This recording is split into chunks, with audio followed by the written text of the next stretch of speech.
हाय students, last व्हिडिओमध्ये first प्रिन्सिपलचे examples आपण बघितलेले आहेत आणि आता आपण बघतो आहोत की रिलेशन बिटवीन कंटिन्युटी अँड डिफरन्शिएबिलिटी.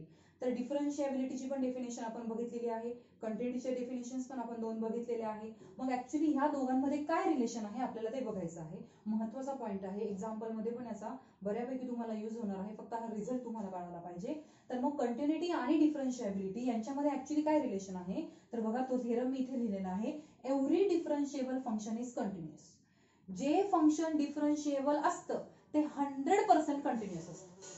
लक्षातच ठेवायचं आहे, सिरियल लक्षात ठेवा तुम्ही ऑर्डर.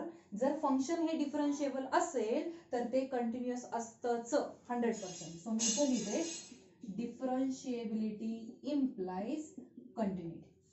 डिफरन्शिएबल असेल तर ते कंटिन्युअस असतंच. ओके, आता मी मॅथमॅटिकल लॉजिक मध्ये जाते. Every differentiable function is a continuous. ह्या पहिल्या फंक्शनला मी पी म्हणते, फंक्शन इज अ डिफरन्शिएबल, आणि क्यू काय घेते मी, फंक्शन इज अ कंटिन्युअस. आणि आपण म्हणतोय की डिफरन्शिएबिलिटी काय इम्प्लाइज करते, कंटिन्युटी इम्प्लाइज करते. म्हणजेच आपण काय म्हणू शकतो, पी इम्प्लाइज क्यू म्हणू शकतो. बरोबर का, conditional statement. Okay, so P implies Q. आणि माझ्या मते मॅथमॅटिकल लॉजिक मध्ये आपण हा रिझल्ट बघितलेला आहे की P implies Q is equivalent to negation Q implies negation P, किंवा याला आपल्या स्टेटमेंटचा कॉन्ट्रा पॉझिटिव्ह पण म्हणतात. बरोबर ना. सो हे स्टेटमेंट आणि हे स्टेटमेंट दोघांचं मिनिंग पण काय होतं, सेम होतं. पण तुम्ही हे कशासाठी सांगताय, हे सांगते याचा रिझल्ट तुम्हाला मिळणार आहे आणि त्या रिझल्टचा यूज तुम्ही करू शकता. जर फंक्शन डिफरन्शिएबल असेल तर आपण 100% म्हणू शकतो की कंटिन्युअस आहे, तर त्याचाच कॉन्ट्रा पॉझिटिव्ह आपल्याला काय भेटतो, negation Q implies negation P. Negation Q म्हणजे काय, नॉट कंटिन्युअस, आणि निगेशन पी म्हणजे काय, नॉट डिफरन्शिएबल. म्हणजे जर तुमचं फंक्शन नॉट कंटिन्युअस, जर फंक्शन कंटिन्युअस नसेल तर आपण काय म्हणू शकतो की फंक्शन डिफरन्शिएबल पण नाही. हे दोघं सेम आहे, या दोघांचं मिनिंग एकच आहे. डिफरन्शिएबिलिटी डिफरन्शियल जर असेल फंक्शन तर ते कंटिन्युअस असतंच, हे 100%. सोबतच जर तुमचं फंक्शन कंटिन्युअस नसेल तर तुम्ही डिरेक्टली म्हणू शकता 100% की ते फंक्शन डिफरन्शिएबल पण नाही. सो हे दोघं इक्विव्हॅलंट आहे, दोघांचं मिनिंग सेम आहे. नीट लक्षात ठेवा. बघा, मी पुन्हा एकदा रिपीट करते. हा आहे पी एम्प्लाइज क्यू म्हणजे आपलं कंडिशनल स्टेटमेंट, आणि हा आहे त्याचा कॉन्ट्रा पॉझिटिव्ह. आणि मॅथमॅटिकल लॉजिक मध्ये माहिती आपल्याला की हे दोघं, तो आणि त्याचा कॉन्ट्रा पॉझिटिव्ह, दोघं कशा असतात, इक्विव्हॅलंट असतात. म्हणजेच डिफरन्शिएबल फंक्शन जर कंटिन्युअस असेल तर याच्यावर आपण असं पण म्हणू शकतो की जे फंक्शन कंटिन्युअस नाही तर डिरेक्टली आपण म्हणू शकतो की ते फंक्शन डिफरन्शिएबल पण नाही. ओके, बर. दुसरी गोष्ट म्हणजे अजून मला सांगायचंय, जसं आपण इथे म्हणतो की प्रत्येक डिफरन्शिएबल फंक्शन हे कंटिन्युअस असतं, पण याचा कॉन्व्हर्स ट्रू नाहीये. कॉन्व्हर्स ट्रू नाही म्हणजे काय, तर प्रत्येक कंटिन्युअस फंक्शन हे डिफरन्शिएबल असेलच असं नाही. आपण 100% सांगू शकत नाही, असू पण शकतं, पण प्रत्येक वेळेस हे पॉसिबल नाही. Every continuous function need not be differentiable. मग हे प्रूव्ह कसं करायचं, तर त्याच्यासाठी आपण एक काउंटर एक्झाम्पल घेणार आहोत. त्या अगोदर आपण प्रत्येक डिफरन्शिएबल फंक्शन कंटिन्युअस असतं हे प्रूव्ह करणार आहोत, आणि त्याच्यानंतर ह्या स्टेटमेंटचा कॉन्व्हर्स ट्रू नाही म्हणजेच काय, every continuous function need not be differentiable हे प्रूव्ह करणार आहोत बाय युझिंग काउंटर एक्झाम्पल वापरून. पण तुम्हाला हे दोन रिझल्ट लक्षातच ठेवायचे आहे. Every differentiable function is a continuous, and the function which is not continuous, which is 100% not a differentiable. याचा यूज आपण एक्झाम्पल मध्ये पण करणार आहोत. ठीक आहे, सो आपण एकदा याचा प्रूफ बघूयात. काय दाखवायचं आपल्याला, every differentiable function is a continuous. Okay, so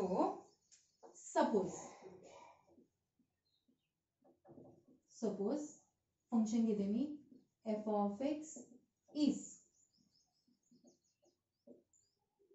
differentiability implies continuity. Suppose f of x is differentiable at x is equal to a. f of x हा डिफरन्शिएबल आहे at x is equal to a. याचाच अर्थ काय होतो रे, therefore limit h tends to 0 f of a plus h minus f of a upon h, that is, यालाच काय म्हणतो रे आपण, f dash a. काय होतो, एक्झिस्ट होतो. आपलं function x is equal to a ह्या पॉइंटला डिफरन्शिएबल आहे, याचाच अर्थ काय होतो की f dash a काय होतो, एक्झिस्ट. म्हणजेच आपण काय लिहिणार आहे मुलांनो, f dash a is equal to our formula limit h tends to 0 f of a plus h minus f of a upon h. याची गरज पडली तर हे तसंच ठेवूया. Give equation number first. आता आता फंक्शन कसं घेतलंय, डिफरन्शिएबल. दाखवायचं कसं आहे, continuous. We have to show किंवा we have to prove, we have to show F of X is, कसं दाखवायचं आपल्याला फंक्शन, कंटिन्युअस. कुठल्या पॉइंटला, at X is equal to A. X is equal to A ला फंक्शन कसं दाखवायचंय, continuous. That is to show, म्हणजेच आपल्याला काय दाखवायचं, आपल्याकडे डेफिनेशन आहे मुलांनो, limit X tends to A F of X is equal to F of A. जर असं झालं तर आपण फंक्शनला काय म्हणतो, कंटिन्युअस. मग तेच तर फंक्शन कंटिन्युअस दाखवायचे म्हणजेच आपल्याला हे दाखवायचे, दॅट इज टू शो, म्हणजेच आपल्याला काय शो करायचे, limit X tends to A F of X, this term comes here, so minus F of A which is equal to 0. फंक्शन कंटिन्युअस दाखवायचे म्हणजेच आपल्याला हे दाखवायचे. याच्या मी अजून थोडासा चेंज करते, सबस्टिट्यूशन वापरते मी ते. Put X is equal to A plus H. Substitution कशासाठी वापरताय, हे दिलंय याचा वापर करायचा आहे ना. आणि याच्यामध्ये लिमिट बघा काय आहे, एच टेंड्स टू 0 आणि आपलं लिमिट काय आहे, एक्स टेंड्स टू ए. याचा वापर करता येईल का, नाही. सो आपल्याला एच मध्ये जायचंय आता. So put X is equal to A plus H as, आपलं लिमिट काय आहे, एक्स टेंड्स टू ए. आपल्याला काय मिळेल रे मुलांनो, एच टेंड्स टू 0.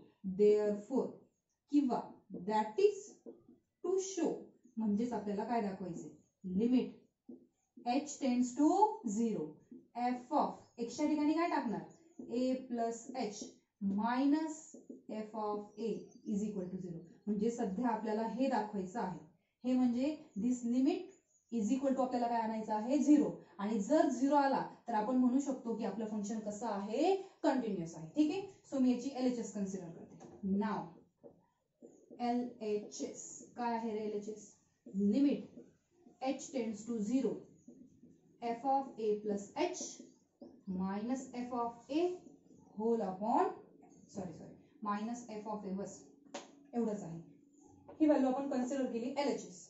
आता याचा आन्सर आपल्याला काय आणायचा आहे, 0 आणायचा आहे. मी थोडीशी ऍडजस्टमेंट करते इथे बघा, which is equal to limit h tends to 0 F of A plus H minus F of A. आणि मी इथे काय करते, एच नी मल्टिप्लाय पण करते आणि डिवाइड पण करते. छोटीशी ऍडजस्टमेंट घेतली मी, एच नी मल्टिप्लाय पण केला आणि डिवाइड पण केला. Now separate the limit H tends to 0 F of A plus H minus F of A upon H into limit H tends to 0 H. ठीक आहे. Now separating the limit. माझ्या मते फ्रॉम इक्वेशन फर्स्ट याची value काय आहे, F dash A. So put here F dash A into 0. 0 into something 0. बरोबर आपल्याला कोण मिळाली बघा, RHS मिळाली. बरोबर ना, LHS कन्सिडर केली होती, RHS मिळाली, आपल्याला आन्सर 0 मिळालं. म्हणजेच आपण काय म्हणू शकतो, देअरफॉर एफ ऑफ एक्स कसा आहे आपला, कंटिन्युअस. कुठल्या पॉइंटला, at X is equal to A ला. तर बघा आपण दाखवलंय, फंक्शन घेताना डिफरन्शिएबल घेतलंय आणि दाखवताना कसं दाखवलंय, कंटिन्युअस दाखवलंय. म्हणजेच आपल्याला रिझल्ट मिळालेला आहे की every differentiable function is a continuous. पण आपण काय म्हणतोय की त्याचा कॉन्व्हर्स ट्रू नाही. कॉन्व्हर्स ट्रू नाही म्हणजेच काय, every continuous function need not be differentiable. प्रत्येक कंटिन्युअस फंक्शन हे डिफरन्शिएबल असेलच असं नाही. आणि ते प्रूव्ह करण्यासाठी आपण काय करणार आहोत, काउंटर एक्झाम्पल घेणार आहोत. ठीक आहे. So example f of x is equal to mod x which is, किंवा ठीक आहे मी लिहिते f of x is equal to mod x at x is equal to 0. एक लाईन लिहिल्याने काही बिघडत नाही. x is equal to 0 ला हे फंक्शन कंटिन्युअस आहे. हे एक्झाम्पल ऑलरेडी आपण लिमिट मध्ये बघितलेलं आहे. जर तुम्ही हेच फंक्शन तुम्ही कसं लिहू शकता रे, f of x is equal to mod x. हेच फंक्शन कसं लिहू शकता, एक व्हॅल्यू x घेणार, एक काय घेणार, मायनस एक्स घेणार, व्हेन एक्स ग्रेटर इक्वल 0 आणि इथे म्हणणार एक्स लेस दॅन 0. म्हणजेच मी डिरेक्टली लिहिते, इट इज ऑब्वियस. म्हणजे तुम्ही काढून बघा, ऑलरेडी आपण काढलेला आहे. लेफ्ट हँड लिमिट म्हणजे हे फंक्शन वापरणार, which is equal to right hand limit म्हणजे हे फंक्शन वापरणार, and which is equal to F of 0. काढून बघा, राईट हँड लिमिट पण 0 येणार आहे, लेफ्ट हँड लिमिट पण 0 येणार आहे आणि एफ ऑफ 0 पण 0 येणार आहे. हे सगळ्या व्हॅल्यू सेम आहे. डेफिनेशन नुसार आपण काय म्हणू शकतो, एफ ऑफ एक्स कसा आहे, is, yes, is continuous at x is equal to 0. Left hand limit is equal to right hand limit is equal to f of 0. Therefore by definition f of x is continuous at x is equal to 0. फंक्शन continuous आले. आता डिफरन्शिएबिलिटी आपल्याला check करायची. Okay ठीक आहे. मग मी म्हणजे आपल्याला कोण कोण फाइंड आउट करायचं, राईट हँड डेरिव्हेटिव्ह आणि लेफ्ट हँड डेरिव्हेटिव्ह. सो मी राईट हँड डेरिव्हेटिव्हचा फॉर्म्युला लिहिते, F dash of A plus limit h tends to 0 f of a plus h minus f of a whole upon h. Okay पण आपण कुठल्या पॉइंटला काढतोय रे, 0 ला.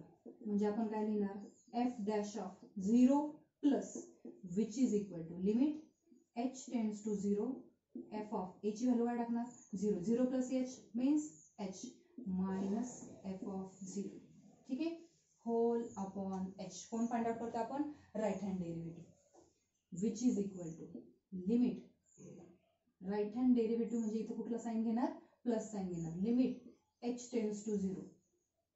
आता f ऑफ h आहे, मला सांगा f ऑफ x आहे. f ऑफ x वरून आपण कोण लिहू शकतो, f ऑफ h लिहू शकतो. f ऑफ h च्या दोन व्हॅल्यू येणार, एक पॉझिटिव्ह येणार आणि एक निगेटिव्ह येणार. पॉझिटिव्ह कुणासाठी येईल, h ग्रेटर इक्वल 0 साठी येईल आणि निगेटिव्ह कुणासाठी येईल, h लेस दॅन 0 साठी येईल. बरोबर. आता सध्या राईट हँड डेरिव्हेटिव्ह आपण फाइंड आउट करतोय. म्हणजे h कसा हवा, ग्रेटर दॅन 0. म्हणजे mod f of h, actually f of h म्हणजे कोण आहे मुलांनो, मॉड h आहे.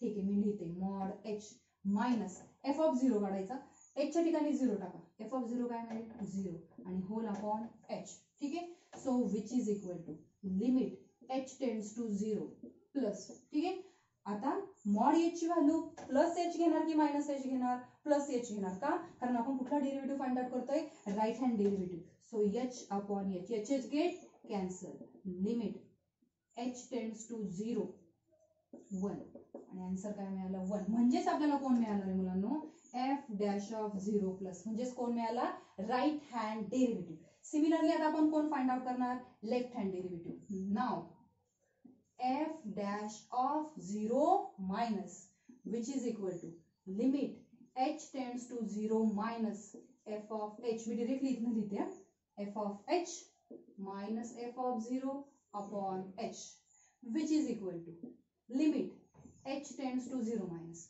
f ऑफ h म्हणजे ऍक्च्युली कोण आहे, मॉड h आहे, मायनस f ऑफ 0. बघा h ची व्हॅल्यू 0 टाका, काय भेटणार आहे, 0 आणि अपॉनला कोण आहे, h. सध्या आपण कोण फाइंड आउट करतोय, left hand limit. Left hand limit म्हणजे h कसा घेणार, निगेटिव्ह घेणार. So what we have, limit h tends to 0 minus, किंवा इथे साइन नाही घेतला तरी चालेल, मायनस h अपॉन h. नाव h get cancel, limit h tends to 0 कोण शिल्लक राहिला रे, -1. म्हणजेच आपलं लिमिट काय आलंय, किंवा आपला डेरिव्हेटिव्ह काय आलाय, -1. f dash of 0 minus. बघा राईट हँड डेरिव्हेटिव्ह काढला 1 आला, लेफ्ट हँड डेरिव्हेटिव्ह काढला -1 आला. सो आपण काय म्हणू शकतो, here right hand derivative is not equal to left hand derivative, and we know that if right hand derivative is not equal to left hand derivative, then we say that f of x is not differentiable at x is equal to that point. काय असेल तो, म्हणून आपला f of x is not differentiable at x is equal to 0. बघा function continuous आलं, function continuous आलं, पण डिफरन्शिएबल आलंय का, नाही. म्हणून आपण म्हणतोय की every continuous function need not be differentiable. ठीक आहे, काय केले बघा, फंक्शन घेतलं, काउंटर एक्झाम्पल आहे, सगळ्या एक्झाम्पल साठी हे ट्रू होणार नाही. f of x is equal to mod x, त्याच्यावरून फंक्शन दोन पार्ट मध्ये डिवाइड केलं, पॉझिटिव्ह आणि निगेटिव्ह. फंक्शन कंटिन्युअस आहे आपल्याला माहिती, डिफरन्शिएबल आहे की नाही त्याच्यासाठी एकदा राईट हँड डेरिव्हेटिव्ह काढला, एकदा लेफ्ट हँड डेरिव्हेटिव्ह काढला, but both are not equal, therefore f of x is not differentiable at that point, that is at x is equal to 0. Okay.